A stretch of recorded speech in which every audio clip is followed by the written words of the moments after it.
Should we kick her out? She's been really good. She has been. She hasn't been walking around. There's this one podcast I listen to, My Favorite Murder, where the woman's outro is always feeding her cat a treat. And the cat meows. Her cat's name is Elvis. You know, Elvis was a hero to most, but he never meant shit to me. Are you quoting something? Okay, sorry. I don't know what that's from. Public Enemy. Megatron must be stopped, no matter the cost.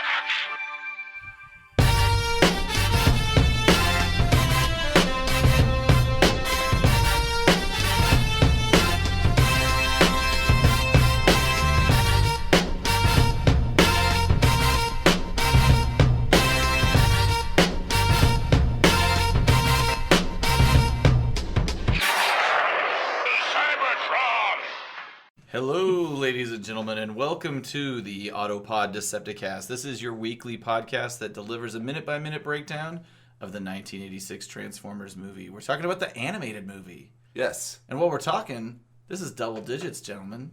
We made it. That doesn't mean that we're not going to fail somewhere along this. Probably next episode. I mean, I always assume that the episode we're doing will be the last one. Some falling out between you two over marketing. You're the weak link here. Yeah, always. All right, well. In everything I do. Welcome, ladies and gentlemen. This is episode 10, as I alluded.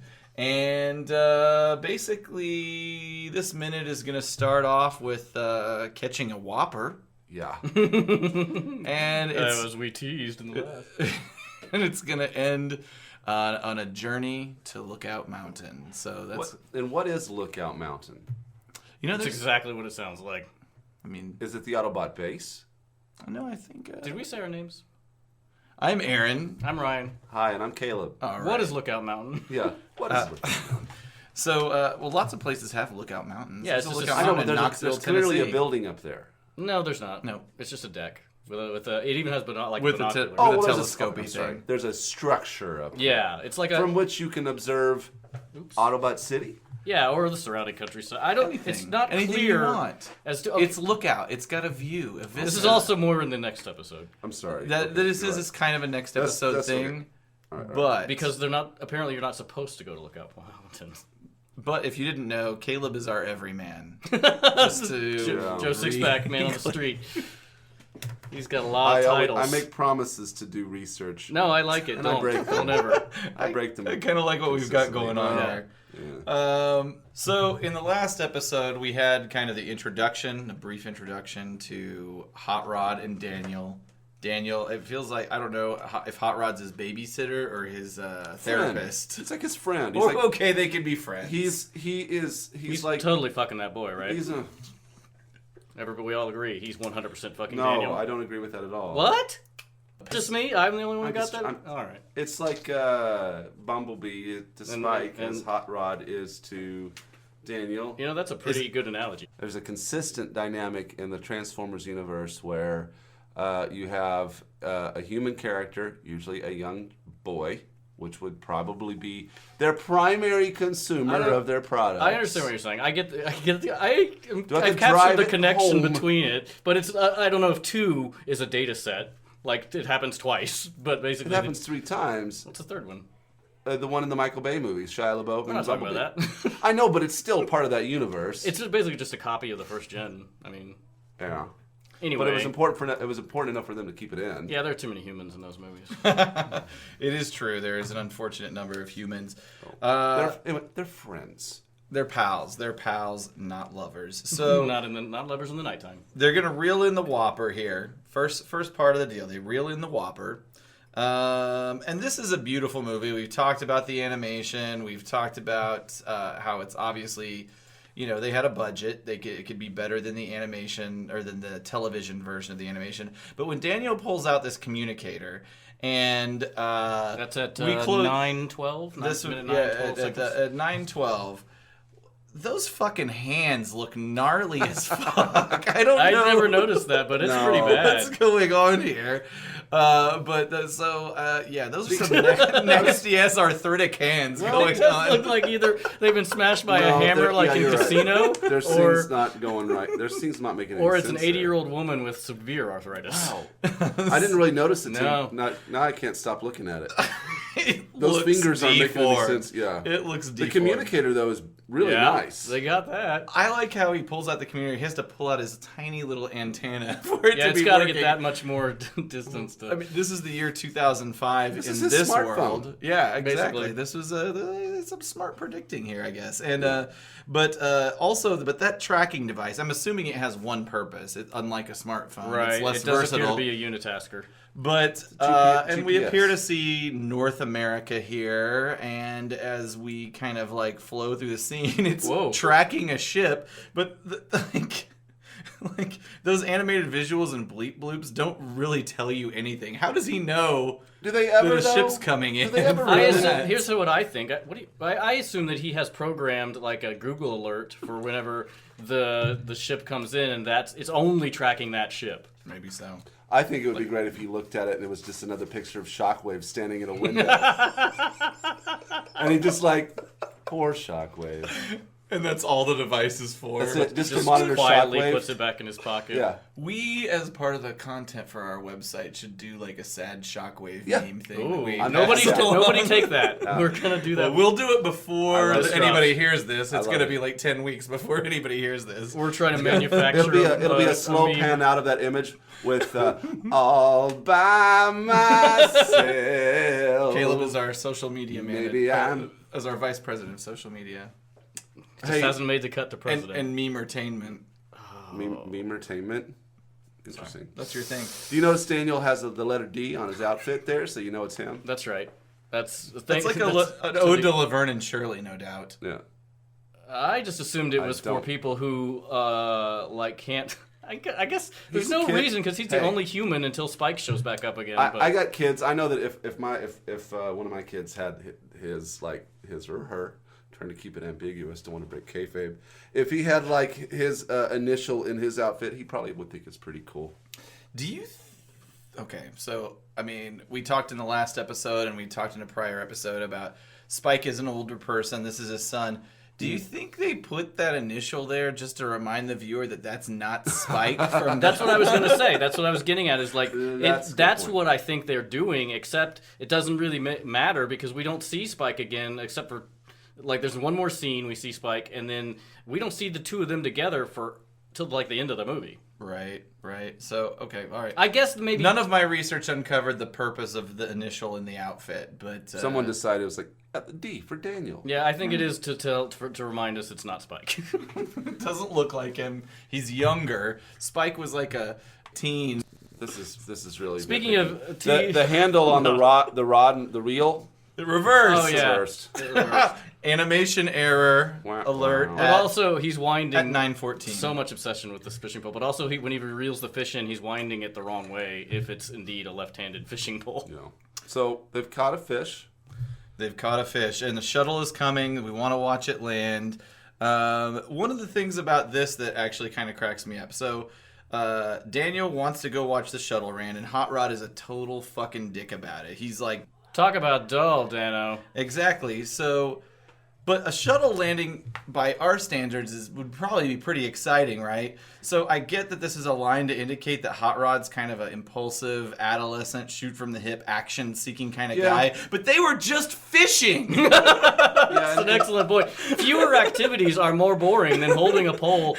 It's not even like they're casting and reeling in. It's just stationary bobber fishing. And he got very excited when he got Oh, that hey! fish. Maybe it's just his hobby and he fucking hates ships.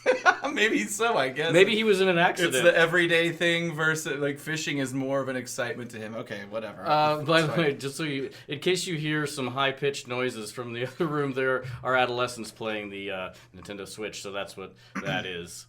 Or if we can't hear that, we'll just cut yeah. out what you just said. Well, yeah, but it was just clack, clack, I heard it. It makes a really satisfying sound when you play it. That's all I'm saying. Just Switch. Yeah, no Switch. We'll check it out. Check it out later. That's on the docket. So Daniel hurries up a hill and he jumps on a hoverboard. Right. I He wrote jumps really acrobatically up It's that pretty hill. amazing. Just play it real quick. Watch this.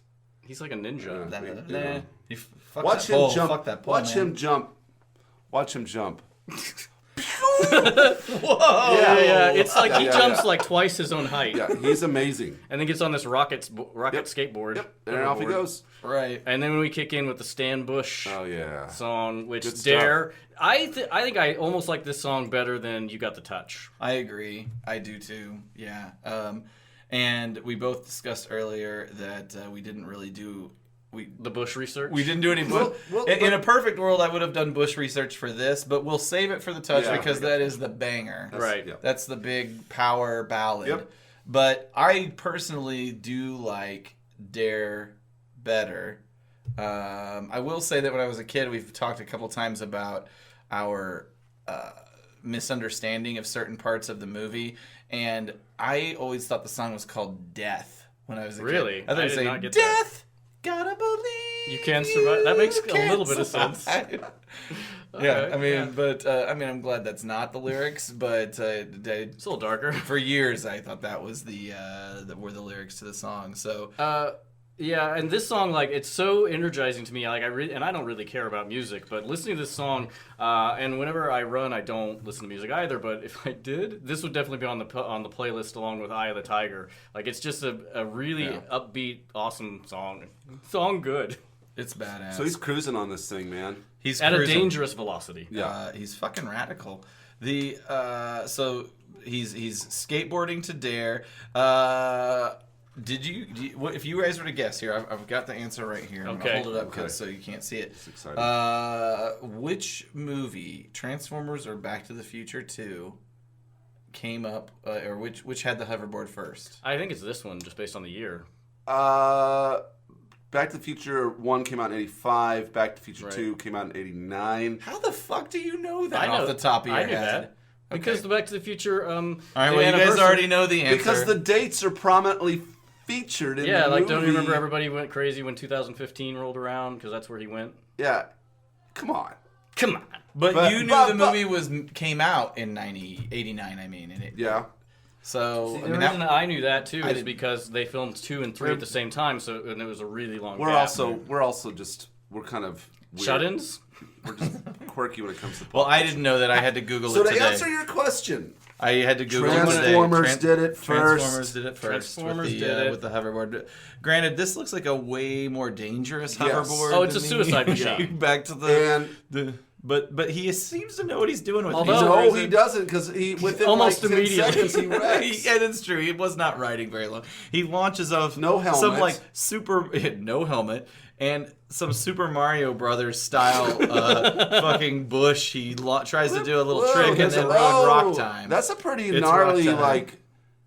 He's dead if Hot Rod doesn't Yeah. catch it. So And they play it off like, ha ha ha ha. But And then- where'd the board go? It's gone. yeah, Yeah. they don't pick it up. They don't retrieve it. I'm sure in $2,005, that's $1,000 piece Yes. of hardware. Meanwhile, there. his dad's slaving away on some I know on Cybertronian the front somewhere, lines of the Autobot trying to Decepticon make war. money to Over pay at for Moon his Base 2. busted hoverboards and his Careless fucking kids. And Kids those days. like Oh, it makes me mad. this Just part like- is one of my favorite parts actually, where Hot Rod catches him and then transforms, and he does like this little Tokyo drift. And I just like the animations. Looks really cool. I love it. And honestly, Yeah. I've watched it a couple times in slow motion. I like the way he drops into him. The I like. expression on his face is pretty funny.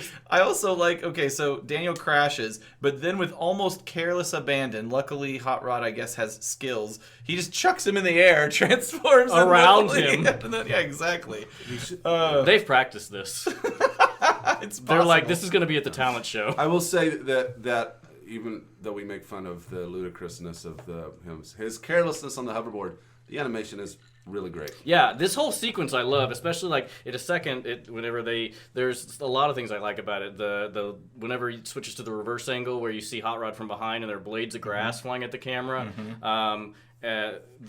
Even this still we're looking at right now at 9:43 of the dust just kind of doing that sort of curling motion as he kind of starts that Tokyo drift. No, it's great. I mean, this is your introduction to why he's called Hot Rod. He looks awesome and he fucking drives fast automobile mode. Like, he looks great. Live fast, die young, leave a good-looking corpse. And so, it totally makes sense.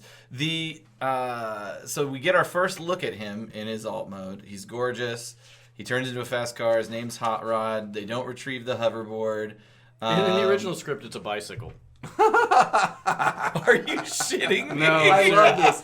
I want to. You must have an earlier script than I did. I think I do. You must. I so love the. I so badly want to see. How boring would that scene be? The movie that you have where it's the Unicron mist and he catches three fish on a single line. I want to see him throw the rod in and he drives away on a bicycle. I want to see this movie. That would be insane. I do so bad. Oh God.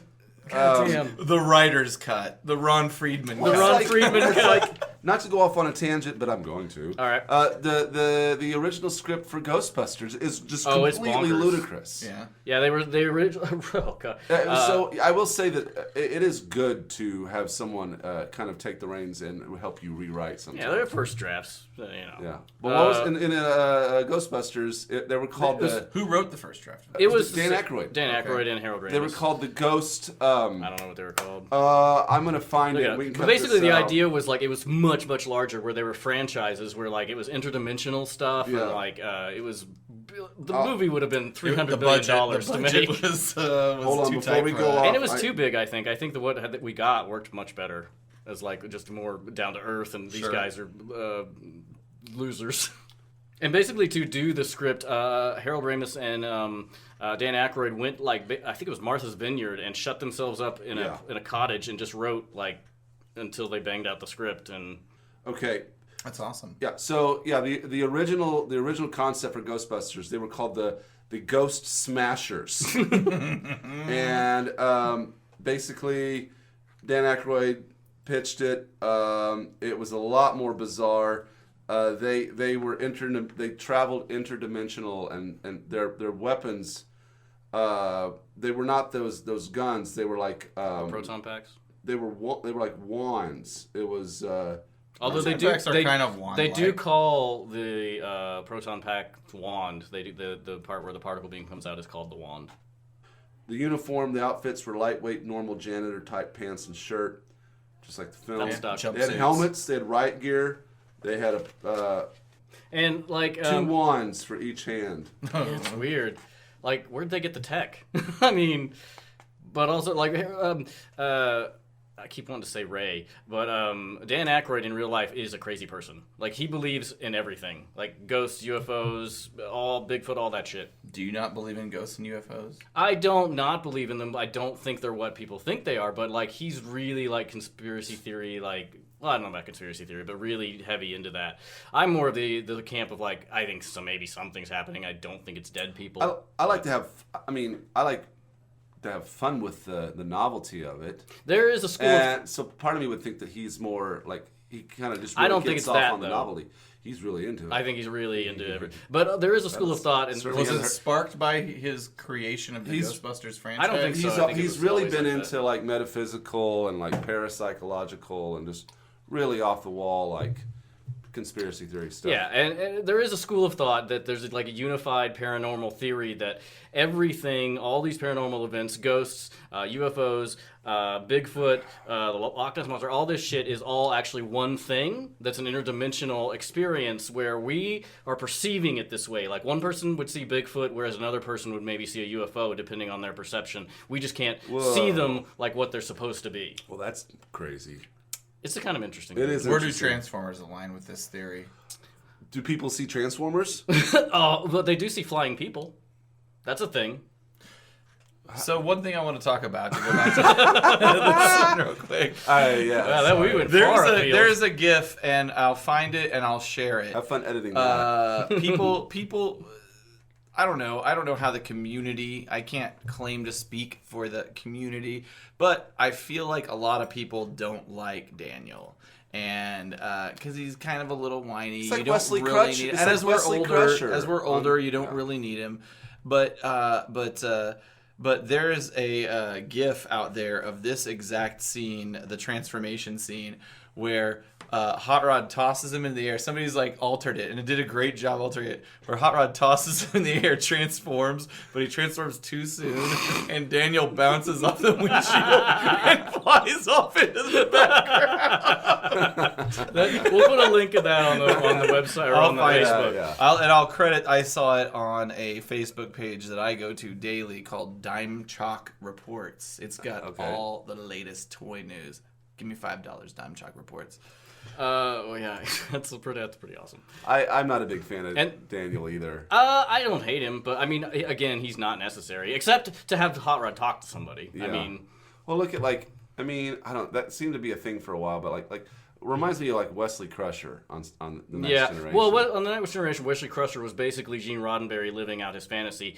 Wesley Crusher is Gene Roddenberry, which is why in every situation he saves the ship. And so I think Daniel is probably the writer's. Ron Friedman? Probably. I don't think so because Daniel doesn't do really anything. Daniel really doesn't. Well, he does say. Well, that's later. Well, originally he was catching. He saves his father. Originally, he was probably doing a lot more before the rewrites. You know, he was. He does some stuff. Whenever he transforms in his exosuit, I he wonder does if Ron some Friedman had like had a bicycle as a child. Well, as he's coming of age, Hot Rod's kind of coming of age. They're both sort of getting exposure to. I don't know. They're I'm growing probably together. reaching. No, you're right. I agree. They're growing together. You still don't really. They don't really establish necessarily why these guys are pals because in season 3, after Hot Rod gets the promotion to Rodimus Prime, they don't really kick it that much anymore. It's all Wheelie and Daniel. busy. Wheelie That's and Daniel true. hang out. They, Daniel's just shunted off to whoever nobody gives a shit about. And so Hot Rod, yeah, he's an asshole. Give him to Daniel. Wheelie, that fucking dude, yeah, Daniel Duty.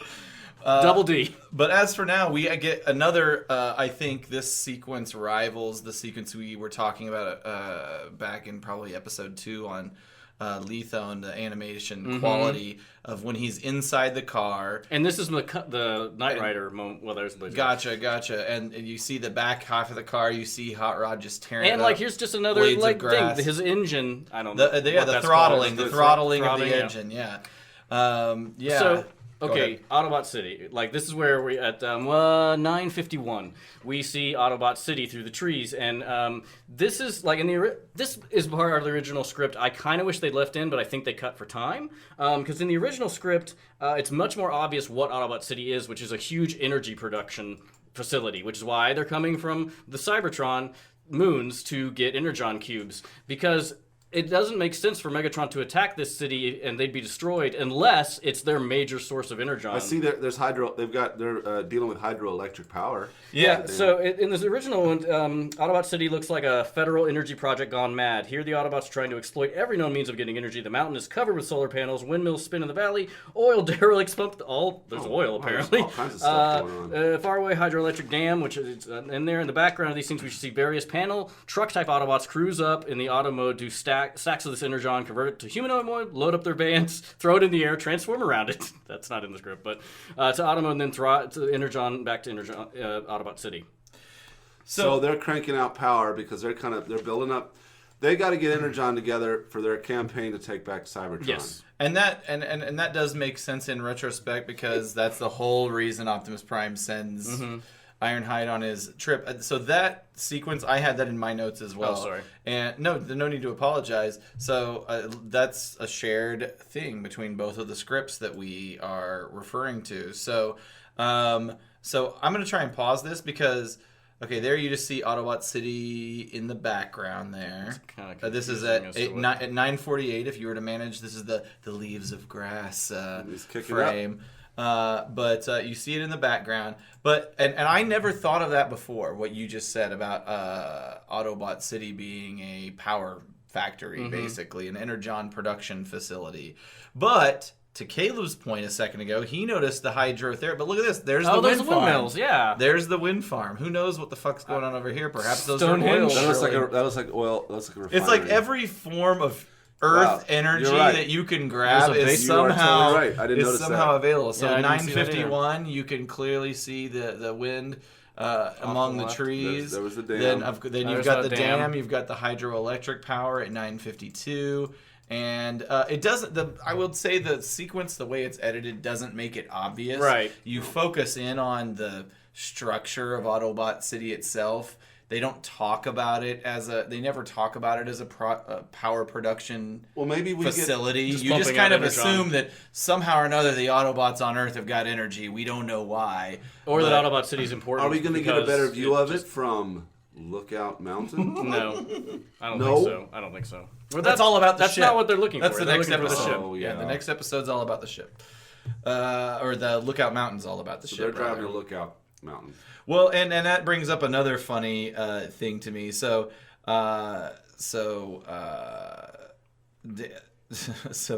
they're driving, and Daniel says at one point, "Stop." They get to a place where Daniel's like, "Stop," but Hot Rod's basically like, "Fuck that, son." You ever heard of Lookout Mountain, you little bitch? Why settle for a He's beat trying down? to, no, he's trying to impress him. He's like, why? But also, why do this when we can do this? But does Daniel not know about Lookout Mountain? Which in the script I have, they tuck this out. Daniel says they do. He says, "Why settle for beacon?" They say everything from Lookout Mountain. Daniel says, "We're not supposed to go beyond city limits," which is why the roadblock's there. Another thing I never thought about. And then Hot Rod says, "Hey, what are you anyway? A chromo chicken?" Which isn't even. Chromo chicken. I mean, it's not worse than beryllium bologna or cesium salami, which is what the Dinobots say later. But that's the Dinobots. They have tiny brains. That was a good cut. I so badly want to see the original writing of this come to life. Maybe that's our next project. And that's the thing. I never questioned why Cup was setting up a roadblock. Yeah, so those They've what got you it. just talked about was shared on the script that I have as well, and it is interesting. Yeah, the roadblock. Why was that there? Right. Why were they doing that? I'll tell you this: they have like amazing technology for Autobot City. They can transform. I mean, they have the capability of interstellar travel, and they just set up a basic old like wooden horse. Wind and water power station. No, he's saying the I'm roadblock talking is the made out of roadblock. wood. It's just like a wooden sawhorse. Also, though, is that stopping anyone from Autobot City getting up there? Like, yeah, it's I guess we're just meant to assume they will follow the rules. maybe How come they can't efficiently harvest the power of the sun? Well, it says in the script there's solar panels, but I didn't see any in there. But like we got solar panels. These guys are transformers. Well, and I think just our fossil fuels are like in real life. They're much more efficient and easier to access than maybe solar. maybe it's about extraction. Okay. The other thing that I thought was interesting about this is they build their city, and I guess maybe it makes sense, but in the middle of nowhere, like they're like basically They should build building it this next- in Mississippi or something like that. It looks like it's the Pacific feels Northwest rural. to me. I like- will go, it feels which like is Colorado. where they crashed there. At least the comic. Oregon, is set, was it? The comic is set in Portland, yeah, Oregon. this is the Northwest. This feels like the Northwest. There's mountains. So there's no mountains in there's there. I forget what sparkly I said. sparkly vampires around. Yeah, well, I think it makes sense to being isolated because they don't want to have collateral damage for humans. I think. Right. But there's painting over the landscape. It's kind of, I don't want to say rural, but it is. I mean, mountains, plains, forest. So as we kind of close out on the scene, it pans on Some parallax Cup. scrolling. Is that what that's called? Oh, parallax that scrolling is technical? earlier. Whenever you're seeing like the background is moving slower than the foreground. It's a thing they do in early video games too. Gotcha. The illusion of depth. Go ahead. Gotcha. So anyway, and we end up basically the minute ends at 10. You see Cup. The introduction of Cup. We'll get into him more in the next episode. But and it's unfortunate these characters have no other involvement other than this. You see Huffer, Hound, and Bluestreak setting up a barricade. We had to rewind and play This is that several about times. 20 times last time we were considering this scene to make sure those were the characters. Huffer is obvious. I think we had to. Blue Streak. Bluestreak's pretty obvious. Hound we had to do. There's a scene later that. Yeah, proves it was out. just confusing because he's also in a scene that seems like he's coming out of the ship with Optimus Prime. right. But, True. Fair enough. And that's Fair the enough. end. I think that's the end, guys. You got anything, Caleb? Nope. I'm good. Okay. I want to. What's next, man? What's the next minute? Blowing through the stop sign and then Lookout Mountain, and we're in for some surprises on that shuttle. So the war on Earth is going to start next episode, right? Yep. Seems like Get going. it's going to be crazy. Well, all right. Well, guys, join us for that, please. And join us on all of our various social media outlets. We've got the AutoPodDecepticast.com, which is our website. It's the hub to all things related to this podcast. Go to Twitter, at APodDcast. We're on Facebook, at APodDcast. We're on Instagram, at APodDcast. At this point, I don't know what we'll end up keeping up with the most. I think we'll try and keep up with it all relatively evenly. We'll be posting episodes, try to, if any discussion starts to flow, we'll interact with everybody. Mm-hmm. And I think any kind of unique content that we come across that's related to the movie, or maybe even Transformers tangentially, we'll read. Post it we'll out read there. stuff and questions, critiques, gentle ones. But also go to iTunes and subscribe and give us 5 stars. Ryan's obsessed with gentle comments. Yeah, well, I'm kidding. I'm playing a character Massage a the little balls. bit, but I'm being. It's not a character. It is. All right. Well, listen. I don't care what people say, but don't even. Ryan's sensitive. I'm a delicate flower. All right, thanks everybody. See ya. Bye, assholes.